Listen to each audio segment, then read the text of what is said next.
동기가 없다고 우선 가정을 해야 돼요. 무동기예요, 애들은. 공부 왜 해야 돼? 꼭 해야 돼? 이거 꼭 풀어야 돼? 안 하면 안 돼? 여기서부터 우리가 이제 시작을 하는 거예요. 어떻게든 한번 꼬셔가면서 곰젤리를 막 흔들어 가면서 책상에 앉혀가지고 그래도 이거 하면 엄마가 막 보상 주고 뭐 핸드폰을 막 보여주고 자유시간을 주겠다 뭐 이런 보상을 많이 쓰시잖아요. 그렇게 막 하다가 어느 날 이제 하다 보니까 아이가 나 공부 좀 할 만한데? 이건 좀 재미있는데? 이렇게 느끼게 되는 그런 지점을 부모님이 찾아주는 거죠. 그 지점이 올 때까지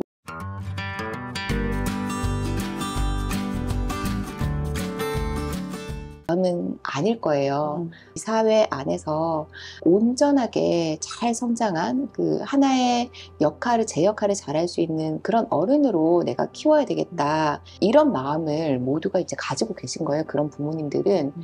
내가 정말로 하나의 그 오롯한 어른으로 키우기 위해서는 사실은 뭐가 필요하겠어요. 여러 가지 아이에게 닥치는 크고 작은 갈등의 요소들, 문제들, 이런 것들을 아이가 해결할 수 있는 그런 능력을 키워주는 것이 엄마가 굳건히 지키고 있는 하나의 기준이 될 수 있겠죠.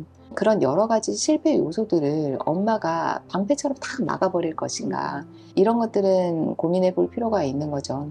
얼마 전에 목격을 했던 장면이 있었는데 어떤 큰 대회가 하나 있었어요. 제 아이가 이제 그 대회에 나가게 되어서 제가 아이를 딱 데리고 갔더니 엄마들이 얼마나 많았겠어요. 그 나와 있는 그 엄마들이 정말로 다 초조한 모습으로 아이를 이제 기다리고 있었는데 한 아이가 너무 빨리 나온 거예요. 그 대회장 안에서 다 끝냈다면서. 근데 엄마가 표정이 너무 어두운 거예요. 너 다 안 썼지? 너 제대로 안 썼지? 그거 거봐. 너 어제 엄마가 그렇게 하라고 했더니 안 봐도 뻔하다 이러면서 저는 지금 조곤조곤하게 이야기를 했지만 정말로 그 대회장이 떠나갈 때 아이에게 고함을 질렀거든요. 초등학생이었죠. 애가 엄마 뒤를 따라 나오는데 어깨에 이를 쳐져가지고 뒤를 이제 막 따라 나왔어요. 엄마는 이제 빨리 타 이러면서 이제 막 나가는데 그 아이가 가지고 있는 마음 좀 어땠을까요? 다음에 또 대회가 있을 텐데 그 아이는 이번에 설령 실패했다 할지언정 다음에 또 도전할 그 에너지가 있을까요? 나는 실패했어 이미. 다시는 하기 싫어. 엄마가 다시 하라고 하면 어떡하지? 무서워. 이런 마음이 들겠죠. 엄마가 그 아이의 그 크고 작은 실패에서 어떻게 그 실패를 바라볼 것인가에 따라서 아이는 내가 다음에 닥칠 그 실패를 먼저 생각해보고 이건 피해야 되겠다. 다시 해볼 만한 가치는 없는 것 같다. 나에게 굉장한 위험의 요소다. 이렇게 생각을 하겠죠. 엄마가 어떻게 실패를 바라볼 것인가, 이거는 우리 아이에게도 실패를 어떻게 바라볼 것인가를 간접적으로 알려주는 그런 하나의 지표가 될 수 있다라고 이제 보시면 좋을 것 같아요. 아이에게 그걸 하나의 실패라고 엄마가 프레임을 씌울 필요가 있을까요? 아이는 도전을 했고 아이가 뭔가 어려움을 느꼈을 거잖아요. 그랬을 때 다음번에 또다시 비슷한 일이 있었을 때 또다시 도전하게끔 만드는 그런 엄마의 말은 무엇일까요? 들어간 것만으로도 아이는 한 거잖아요. 너는 이걸 하려고 도전했잖아. 이게 얼마나 힘든 건지 알아? 남들이 하지 않은 그런 일을 너는 한번 시도를 해본 거야. 얼마나 대단해. 너는 해낼 아이구나. 사실은 5분 만에 나온 거 엄마 입장에서는 굉장히 좀 슬플 수 있잖아요. 프레임을 좀 달리 씌우는 거죠. 제가 이제 싫어하는 말 중에 델놈대리라는 말이 있어요. 네. 델놈대리라고 하는 프레임을 긍정적인 요소로 내 아이에게 씌우는 거예요. 5분 만에 나왔다는 그런 실패 요소에 부각한다는 게 아니라 너는 들어갔었네. 너는 했네. 이걸 어려운 것을 도전했네. 너는 다음에도 할 아이구나. 넌 뭘 해도 되겠다. 이렇게 프레임을 좀 씌워주는 거죠. 그냥 우리가 일상에서 자주 접하는 시험도 마찬가지예요. 시험을 아이가 잘 칠 수도 있고 못 칠 수도 있잖아요. 그럼 우리가 잘 쳤을 때 막 박수 쳐주면서 넌 진짜 될 놈들이야. 이 점수 봐. 너 진짜 이거 재능 있구나. 이렇게 할 수도 있잖아요. 근데 그게 아니라 실패했을 때, 좀 못 쳤을 때 훨씬 더 좋은 프레임을 좀 씌워줘야 돼요. 받아쓰기를 60점을 받아왔어. 애가 막 풀이 죽어가지고 엄마 나 60점 받아왔어. 이랬을 때 점수에 너무 이제 속상해하고 너가 이렇게 기죽은 모습을 보니까 너가 얼마나 잘하고 싶었는지 엄마가 너무 느껴진다. 너가 얼마나 속상한지. 이렇게 속상하게 내 마음이 드러난 거 보니까 너 다음엔 더 열심히 할 아이구나. 계속해서 노력할 아이구나. 너는 진짜 크게 될 아이다, 야. 뭐 이렇게 해야죠. 이렇게는 씌워주는 것은 엄마의 그냥 말 한마디인 거예요. 여유가 없어도 할 수 있어요. 아, 진짜요? 네, 그거는 엄마는 여러 가지 정체성을 가지고 있는 사람이어야 되거든요. 아이에게 격려도 해주고 또 어떤 날은 또 뭐 안아도 주고 또 잘했다고 치켜도 세워주고 막 이래야 되잖아요. 엄마가 봤을 때 60점이라고 하는 점수가 굉장히 실망스러울지언정 아이에게 표현하기로는 정반대로 표현하기를 하실 수 있어요. 심리학에 그 여러 가지 그 감정 조절을 할 수 있는 기법 중에 정반대하기 기법이라고 있거든요. 변증법적 행동치료 안에 있긴 한 건데 내가 가지고 있는 행동에 그 감정에 아예 그냥 정말로 180도 정반대되는 행동을 상대에게 취하는 그런 방법이 있는 거예요. 만약에 예를 들어 실망을 했어. 실망을 한 거에 정반대되는 행동은 뭘까요? 기뻐하는 거. 선생님 어떻게 60점에 기뻐해요? 기뻐할 수 있죠. 그냥 아예 내 마음과는 다르게 너가 60점을 받았는데 엄마한테 이렇게 용기 내어서 보여주는 것도 너 진짜 다음번엔 더 잘할 수 있는 그런 마음이 왜 있는 것 같아. 이렇게 할 수도 있는 거죠. 그렇게 하다 보면 나의 마음도 좀 바뀌어져요. 네, 아이가 좀 달리 보이기도 하고 엄마의 그런 그 말이 엄마의 그런 정서가 아이에게도 긍정적으로 받아들여지겠죠. 네, 그런 기법을 쓰는 것도 하나의 방법이 될 수 있어요. 인스타그램 같은 거 하다가 너무 혼란스럽고 악탈감도 느끼고 그래서 막 탈퇴를 하신다거나 안 봐야지 뭐 이러신 분들도 많으실 것 같아요. 우리 생활에 영향을 미치잖아요. 기준을 세우기 위해서는 정보 다이어트가 필요하다고 하셨어요. 정보가 알고리즘이 얼마나 똑똑한지, 그렇죠. 그죠? 원하는 관심 있는 정보를 얼마나 매일같이 배달을 잘 해줍니까, 그죠? 그 정보 안에서 사실은 그 팝콘처럼 정말 스낵처럼 딱 흘려버리는 그런 정보들이 굉장히 많겠지만 눈에 은근 가는 그런 정보들도 있겠죠. 그런 거 보면 어떨 때 보면 남의 집 이야기에 굉장히 심취하기도 합니다. 어느 순간 비교의 심리가 올라오기도 하고 비교가 또다시 불안을 낳기도 하고 이러다 보니까 다이어트를 해보자.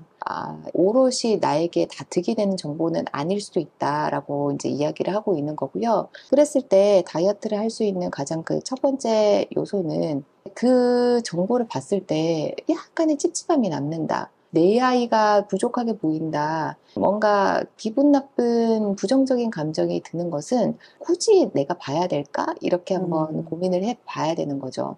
그래서 이런 것들은 약간 후순위로 두는 정보라고 보시면 좋을 것 같고 정보 홍수 속에서 취해야 되는 정보의 우선순위를 검증된 정보를 가장 우선순위에 이제 두고 그 외에 스낵처럼 여겨지는 것들은 우선 다 걸러내 보는 거예요. 그랬을 때 내가 삶이 어떻게 변했는지를 몸소 한번 경험해 보는 것도 굉장히 좋은 것 같아요. 어떤 분들은 뭐 탈퇴를 한다? 탈퇴까지는 아니지만 앱을 그냥 잠시 지운다. 인스타그램이나 또는 각종 SNS를 내가 자주 보지 않는 태블릿 PC나 뭐 PC, 아예 그냥 PC로 필요할 때만 이제 본다. 이런 것도 하나의 방법이 될 수 있겠죠. 핸드폰은 제2의 뇌 아니겠습니까? 순식간에 이제 꺼내가지고 보다 보면 어느 순간 시간이 어떻게 가는지도 모르고 무의식적으로 내가 누군가의 정보에 탐닉을 하다가 비교와 또 불안으로 빠지기도 하다 보니까 다이어트도 우리가 방법이 굉장히 다양하잖아요. 내가 생각하는 뭐 시간 타임을 정해놓을 수도 있고 내가 팔로우하고 있는 사람들을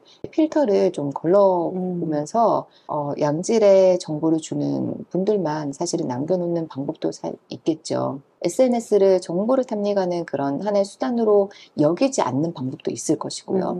생활 패턴과 연관을 지어서 방법을 한번 강구를 해보시는 것을 이제 추천드립니다. 다이어트 하는 것은 무조건 추천. 저는 사실 잘 안 봐요. 제가 이런 그 역할과 직업을 가지고는 있지만 정보를 얻기 위한 여러 가지 도구로 사용하지는 않습니다. 제가 이제 주로 보는 것은 전문가의 검증을 거친 그런 정보들을 보는 것이고 정보를 또 제공하는 창구로 그쵸. 생산자로서 쓰는 거지 소비자로서는 사실은 저는 잘 안 써요. 유튜브도 사실 잘 안 봐요. 아, 보는 거는 뭐 집에서 운동하는 거, 뭐 그다음 노래 듣는 거, 뭐 요 정도. 부모님들이 이제 가장 바라는 거는 스스로 공부 주도성을 갖는 거라는 생각이 들어요. 시키지 않아도 잘하지 않을까? 아이의 내적 동기를 키워주는 그런 방법 혹시 없으실까요? 대부분의 아이들은 동기가 없다는 거에서 가정하고 시작을 하거든요. 공부하고 싶은 애가 어디 있어요. 동기를 자극하기 위해서 우리가 막 체계적이어야 되거든요.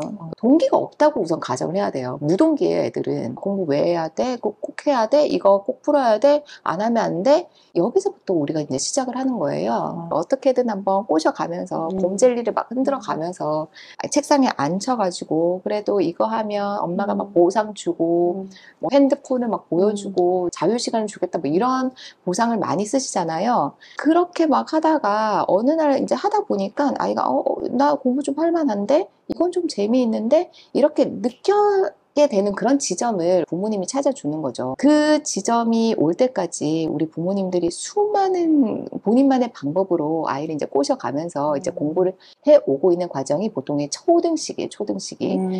그런데 아이가 어느 정도 이제 인지적인 능력이 생기고 머리가 깨었다. 대부분의 아이들은 공부할 시기가 왔다. 그때 돼서 이제 막 공부를 시키지 않아도 하는 아이들이 굉장히 많긴 하지만 그런 시기를 우리가 조금 앞당기기 위해서 스스로 공부하는 아이의 모습을 막 보기 위해서 우리 부모님들이 이제 말이라도 조금 예쁘게 해주고 지지해주고 이러는 거죠. 지지형 부모의 모습을 보이는 것이 굉장히 중요한 요소다라고 이제 설명을 드리고 있는 거고요. 기준은 결국 우리 안에 있다라고 이야기를 하셨어요. 다양한 상황에서도 흔들리지 않기 위해 붙잡아야 할 기준이라던가 부모님들께 너무나도 진짜 온 마음을 담아서 당부드리고 싶은 것은요. 제가 기준을 얘기를 하지만 그 기준은요. 내 안에 있고요. 그 다음 내 아이에게 있습니다. 그래서 타인에게서 우리가 자꾸 기준을 찾고 그 외부에서 제공되는 그런 여러 가지 정보들을 기준으로 삼을 때가 참 많은데 그게 아니라 내 아이 그리고 나 안에 있다고 여긴다면 내 아이를 어떤 눈으로 바라봐야 될까요? 확신 있는 믿음을 보여주셔야 돼요. 진심으로 믿어주시고 부모님이 본인을 잘 믿고 있다. 신뢰하고 있다. 이런 것들을 아이가 느낄 수 있도록 그것을 많이 전달을 해 주셔야 돼요. 당부를 드리는 거죠. 그래서 우리가 생각하는 아이에게 진짜 필요한 부모가 완벽한 부모, 정보를 많이 섭렵해서 이것저것 제공해주는 그런 컨설팅 해주는 그런 설계자형 부모, 이런 것들을 좋은 부모일까라고 생각하기보다는 내 아이만큼은 단 한 명 믿어주는 사람이 있다면 그 사람이 나여야 된다. 그 어떤 실패에도 아이가 비록 시험을 60점을 받아왔더라도 선행을 다른 아이들 막 나간다고 하는데 내 아이는 속도가 안 나가 이런 모습을 보인다 하더라도 그래도 내 아이는 결국은 잘할 아이야. 결국은 멋진 어른으로 자랄 아이야. 이런 믿음을 우리 부모님이 가지고 계셔야 돼요. 많이 많이 표현을 주셔야 되는 거고요.